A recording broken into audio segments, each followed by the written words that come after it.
অনেক দিন আগের কথা, যখন হোমিওপ্যাথি আবিষ্কারের জন্য হ্যানিম্যানকে অনেক অপবাদ সহ্য করতে হয়েছিল।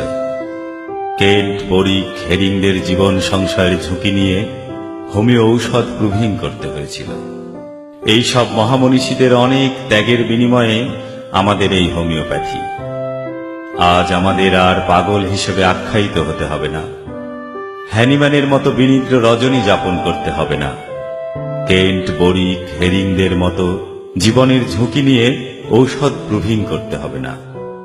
শুধু ছোট্ট একটি বিশ্বাস, শুধু ছোট্ট একটি প্রতিজ্ঞা আমাদের হৃদয়ে ধারণ করতে হবে, আর তা হল সদৃশ বিধানের নিয়ম মেনে অর্গাননের জ্ঞানে আলোকিত হয়ে প্রকৃত হোমিওপ্যাথির চর্চা করব।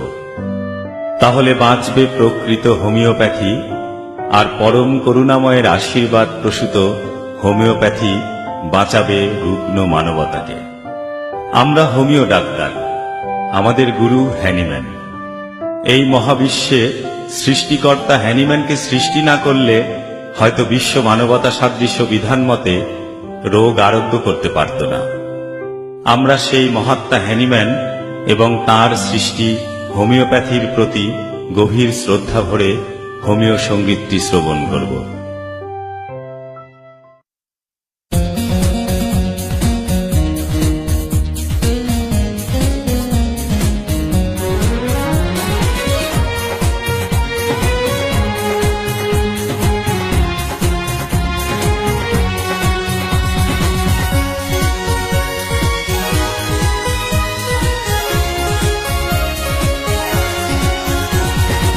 আমরা হোমিও ডাক্তার, আমাদের নেই কোনো অহংকার। গুরু মোদের হ্যানিম্যান, হোমিওপ্যাথি তারই আবিষ্কার। আমরা হোমিও ডাক্তার।